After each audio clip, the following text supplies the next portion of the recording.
Lo que estamos aquí haciendo es duplicar prácticamente la capacidad del hospital para atender personas fundamentalmente en urgencia. Al duplicar la capacidad, racionalizando el espacio del que disponía el hospital y construyendo espacios nuevos,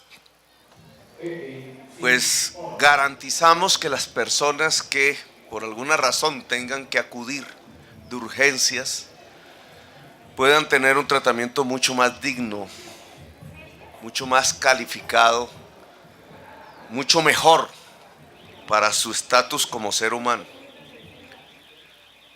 Como ya lo dijo Aldo, lo que se ha propuesto esta alcaldía es, en primer lugar, rescatar los hospitales de la corrupción. Se los estaban literalmente devorando la politiquería. Igual que ocurre en otras regiones del país, aquí se dividieron los hospitales y se los entregaron con nombre propio a concejales.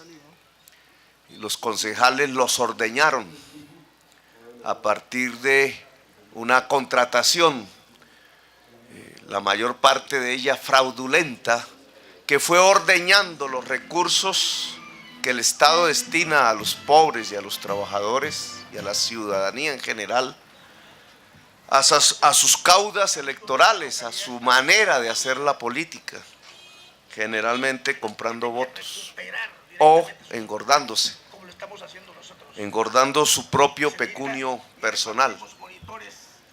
Esa corrupción en lo público, articulada a la corrupción en lo privado, la ley 100, generó una situación dantesca de la red hospitalaria de la ciudad de Bogotá.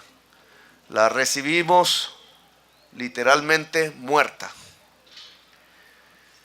Y sobre ese casi cadáver que era la salud pública en la ciudad de Bogotá, decidimos construir una alternativa que pudiera mostrarse al país como una solución en ciernes, en proceso de construcción para el conjunto de Colombia. Y decidimos hacerlo en dos grandes pilares sobre los cuales hemos venido trabajando. El primero, llevar médicos y personal profesional a las casas de los hogares con necesidades insatisfechas, a los más pobres. Sacar el personal del hospital, dejar de pensar el hospital como el centro esencial de la salud y mirar el hogar como el centro esencial de la salud. Es lo que se llama la medicina preventiva. Un médico de los que nos acompañan en este tipo de tarea gana 6 millones de pesos. En una EPS, en una clínica privada, gana 2 millones. Es decir, de entrada, lo que produjimos fue una dignificación del oficio de la medicina, de la enfermería. La ciudad se ha dividido en 1000 territorios saludables, cubriendo buena parte del estrato 1, 2 y 3 de la ciudad. Allí en las casas no se pregunta si la señora tiene carnet de EPS subsidiado, contributivo o no tiene. Se entrega el mismo servicio. Y el servicio trata cada vez más de ser de atención en salud, no simplemente encuestas como era antes, sino de prestar servicios, de prevenir la enfermedad. Se detecta también la enfermedad que estaba oculta. Se detecta la condición de discapacidad de las personas, los riesgos de muerte de los niños. Se encuentra a la mujer, muchas veces adolescente embarazada, sin atención. Se puede controlar la vacunación. Se prestan primeros auxilios, etcétera. Se detecta la desnutrición si existe. En la casa misma construimos un centro de prevención y atención de salud. Hoy son millones las personas que están cobijadas con este modelo. no solamente tenemos una dignificación de la fuerza de trabajo de la salud que va a los barrios populares, sino también un mejoramiento real de las condiciones de salud de las gentes, del que ahora voy a hablar. Esto que se llama territorios saludables es un modelo diferente al de la Ley 100. Aunque no es ilegal, porque la Constitución lo permite, lo cierto es que la Ley 100 nunca, a través de sus reformas, ha puesto cuidado en lo que debería ser el primer pilar de la salud pública en Colombia, la prevención. Dice el dicho popular, es mejor prevenir que curar. Lo dice una sabiduría milenaria de la humanidad cuando construye este proverbio. Sin embargo, en Colombia no se cumple, se hace al revés. Gastamos la plata en curar porque no somos capaces de prevenir. Lo que hace Bogotá es prevenir en primer lugar. El segundo gran pilar es cuando toca curar. Si lo primero que hay que hacer, el énfasis que hay que hacer es en prevenir y prevenir en la casa, lo segundo que hay que hacer es curar. Cuando ya la enfermedad no es posible prevenirla, cuando ocurre, cuando el paciente tiene que llegar a una instalación como estas. Y lo que encontramos aquí en este segundo pilar también es dantesco. Gentes hacinadas, durmiendo en los pasillos, algunas sin siquiera poder entrar a recibir el servicio que merece, que necesita, incluso para no morir. La pregunta de entrada es: ¿muestra el carnet? En los hospitales y clínicas privadas, si el carnet no está, no entra. Y si el carnet es del subsidiado, se le mira por encima del hombro, como si la enfermedad escogiera si se es del contributivo, si se es del subsidiado, si se es del vinculado. Nosotros decidimos, un poco en discusión con el gobierno nacional, el gobierno nacional nos ha pedido es que le paguemos con los recursos del distrito las deudas a las EPS privadas y públicas, con lo cual los hospitales pueden mejorar su contabilidad, es cierto. La ciudadanía toda, a través de sus impuestos, paga las deudas que no pagaron unos cuantos señores propietarios de EPS privadas. Esa ha sido la propuesta del gobierno nacional. Nosotros hemos dicho, aunque mejora la salud contable en los hospitales, nos parece una injusticia poner a pagar a ciudadanos por lo que no deben, dado que esa deuda la tienen son unas cuantas EPS que en el caso de la ciudad de Bogotá suman cerca de 250.000 millones de pesos. Es decir, el gobierno nacional ha pedido que 250.000 millones de pesos que le debe a los hospitales públicos de la ciudad, Salucop, ¿cuál es la más grande aquí?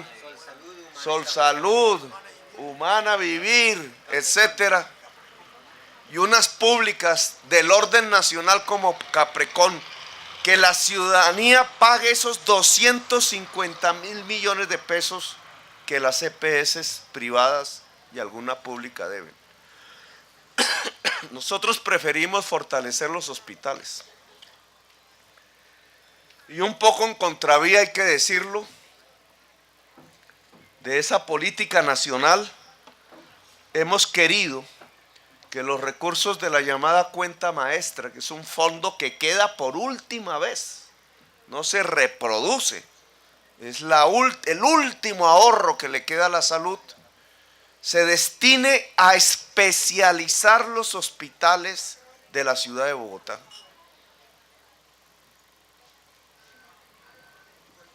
Y hay un plan para ello.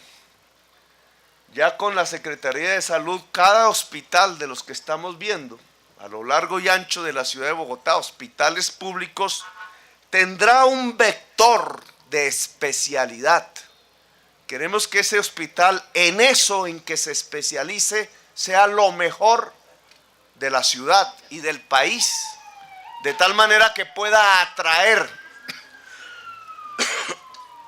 no solamente pacientes del barrio, pacientes de la localidad, sino incluso que tengan que llamar de La Guajira, de Medellín, de Cali o de fuera del país para obtener un servicio especializado en ese hospital. La especialización depende en primer lugar de las personas que atienden. ¿Cuántos y cuántas expertas en cáncer o en enfermedades del corazón o en enfermedades nerviosas, etcétera, pueden ser atraídos y prestar servicios en el mismo hospital público? Los mejores especialistas, ojalá, que pueda haber en el país o incluso más allá, para que concentrados en una infraestructura de estas puedan construir un saber en la salud que haga que el centro se vuelva eso, un centro de atracción para las personas que sufren ese tipo de enfermedades en toda Colombia o más allá. Ese plan de especialización que ya fue diseñado, que espero esté adelantándose en este momento, contratando las personas que se requieren, tiene que ser acompañado de una infraestructura para ello, que no es solamente el ladrillo. La infraestructura no es el ladrillo, no es lo principal. La infraestructura es la maquinaria, son las conexiones, la fibra óptica, las máquinas que le permitan a esos especialistas hacer su tarea con el mejor nivel posible al servicio de la ciudadanía y sobre todo de la ciudadanía que acude al hospital público. Esta tos es el producto de Transmilenio. Son los dos pilares. La salud preventiva es mejor prevenir que curar. Y en el caso de curar, la especialización hospitalaria. Eso que estamos hablando aquí, y de lo cual hay una pequeña demostración, duplicando el centro de urgencias del hospital de Engativá en su capacidad, que hoy entregamos al público, ¿es solamente un discurso o ya se puede medir si es eficaz o no es eficaz? Si lo que nosotros estamos planteando es carreta, o bien merecería, si los dueños de los medios de comunicación lo permitiesen, una amplia discusión pública acerca de las pertinencias de estos modelos de salud. Porque si la ley 100 da unos resultados que son medibles en términos de vidas humanas que se salvan o que se dejan de salvar, lo que el alcalde está aquí diciendo en su discurso, la política de la salud humana en la ciudad de Bogotá también es medible en términos de vidas que se salvan o se dejan de salvar, y comparar objetivamente los dos impactos en lo que llaman técnicamente la morbilidad de una sociedad es lo que ameritaría entonces las luces del debate público sobre la salud en Colombia, sobre para dónde ir, qué evitar, por dónde andar. Miren los resultados que tenemos a final del año 2013 y que esperamos mejorar en el año 2014. Son los indicadores clásicos fundamentales de orden internacional para medir la calidad de un servicio de salud. En toda Bogotá, la mortalidad infantil pasó de 12.1 niño muerto por cada 1.000 nacidos vivos a 9.6 en el 2013. Por primera vez en la historia de Bogotá bajamos a un dígito la mortalidad infantil, que si lo comparáramos con los indicadores de los países, estaríamos entre los 40 países más desarrollados en alcanzar esta meta. La ciudad como tal, no el país, no Colombia, lamentablemente. Es decir, el indicador de mortalidad infantil para menores de 1 año de la ciudad de Bogotá está a la par de los países más desarrollados del mundo. No es suficiente, hay que seguir bajando. Nuestra meta es 8. Ojalá pudiéramos bajar más. Hay países, 1 o 2 en todo el planeta Tierra, que tienen 2 niños muertos por cada 1.000 nacidos vivos. Algún día llegaremos ahí, pero por lo menos hemos alcanzado el estatus de la salud de los países más desarrollados del mundo. Mortalidad materna, otro de los grandes indicadores internacionales. ¿Cuántas mamás mueren por cada 100.000 nacidos vivos? En el 2011 morían 41 mamás. En el 2013, 24, casi que bajamos el indicador a la mitad. Mortalidad perinatal, tercer indicador internacional, la muerte de niños en el vientre o hasta un mes después de nacido. En el vientre desde la 28 semana de embarazo. Es una muerte que ocurre por falta de atención a la mujer embarazada. Se mide también por cada 1.000 nacidos vivos. En Bogotá, la tasa en el 2011 era de 36.2. En el 2013 es de 14.6. Menos de la mitad en 2 años. Esto medido en casos, porque las cifras suenan frías, solo son comparativas para ver si avanzamos o no avanzamos. Pero medido en casos significaba que para el año 2011, 3.843 bebés literalmente murieron por falta de atención a la mujer embarazada en la ciudad de Bogotá. Y que esta cifra en los 2 años de la Bogotá humana se redujo de tal manera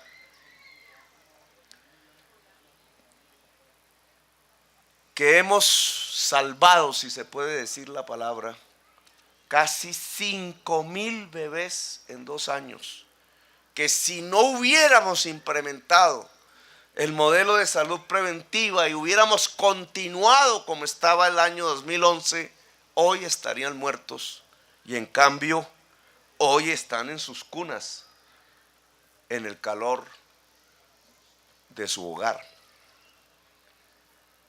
5.000 bebés no es cualquier cifra.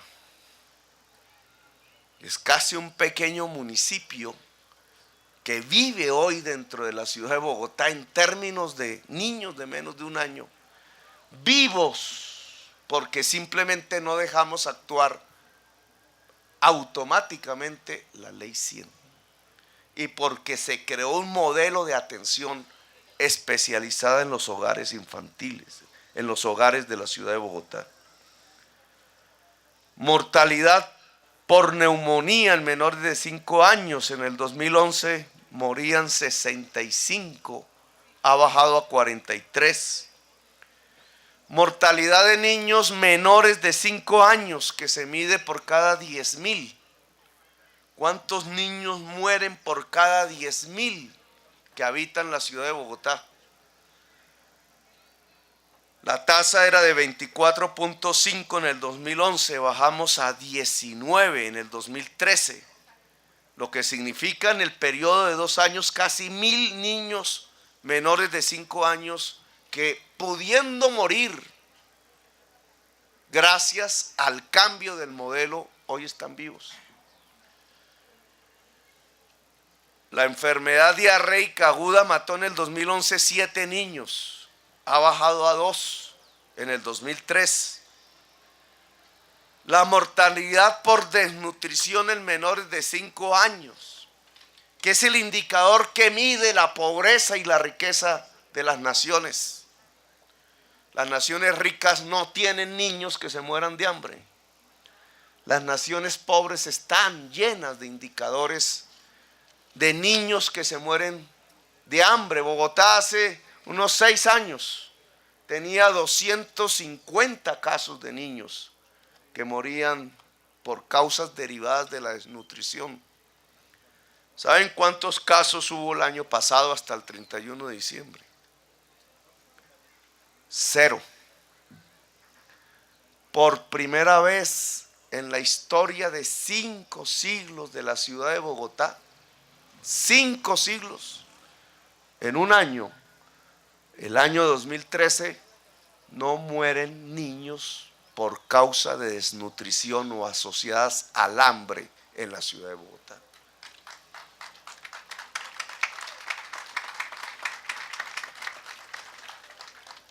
Y este sí que es un gran triunfo. Este que sí que debería ser la gran bandera de orgullo de la ciudad de Bogotá.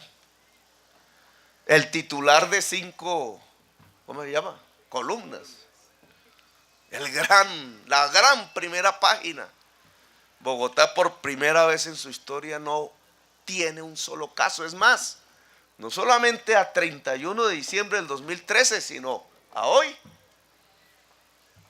Y ojalá sea así por siempre. Pertenecemos a ese selecto club, desgraciadamente selecto club, de regiones en donde los niños no mueren de hambre. Aquí han tratado de destruir la imagen del gobierno de Bogotá Humana diciendo que cerramos comedores comunitarios. Como si los comedores comunitarios no se hubieran construido para acabar el hambre.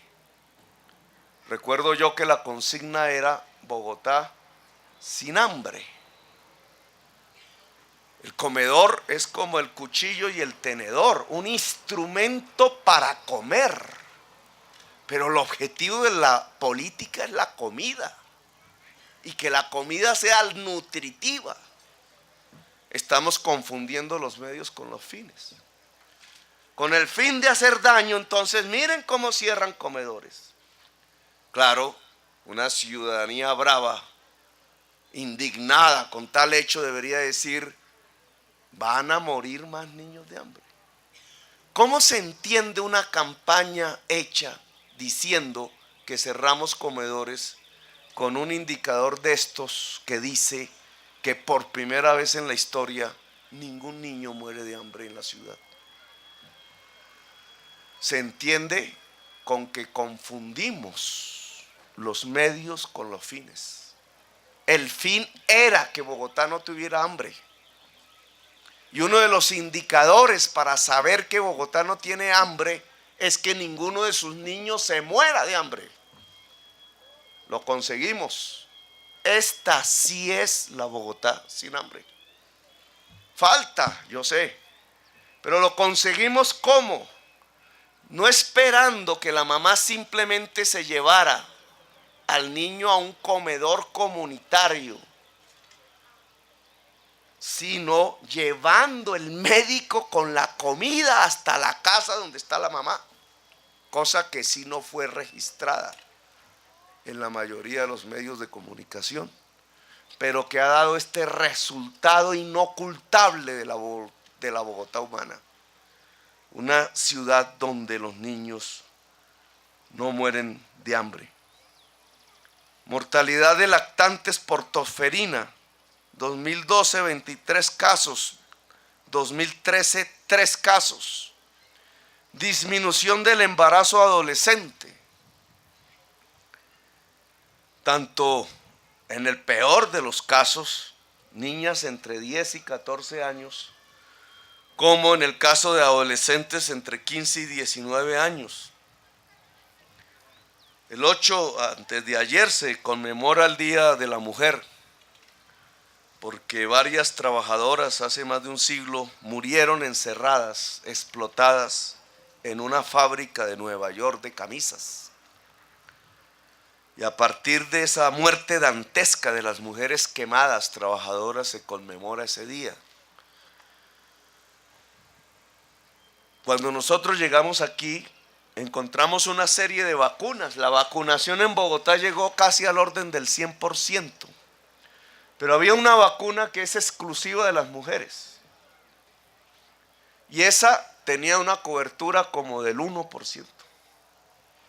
Es decir, los funcionarios de alguna manera escogían las vacunas de tal manera que las de las mujeres no importaban. Esa vacuna es la vacuna del papiloma humano. En el 2011 solo habían 9,000 niñas vacunadas. En el 2013 vacunamos 558,000 niñas.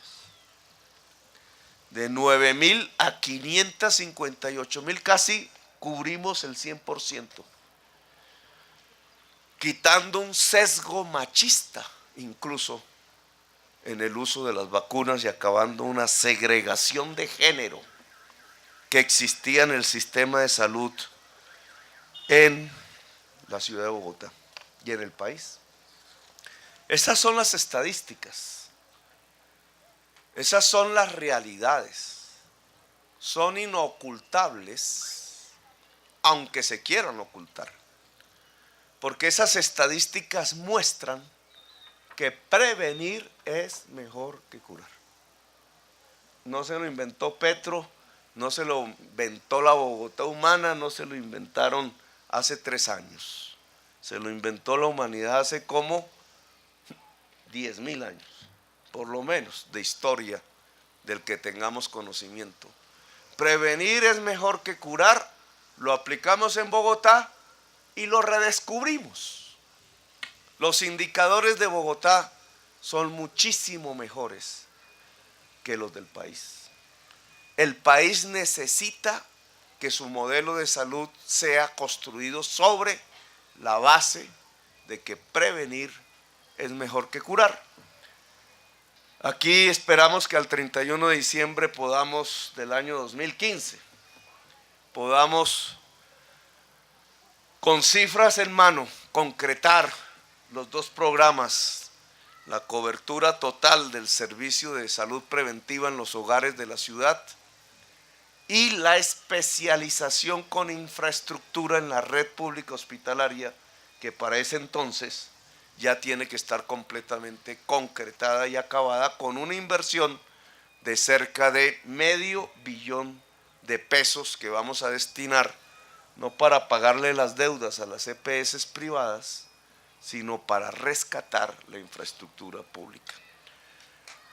Entonces, abramos los servicios de urgencias del Hospital de Engativá. Muy amables por habernos acompañado.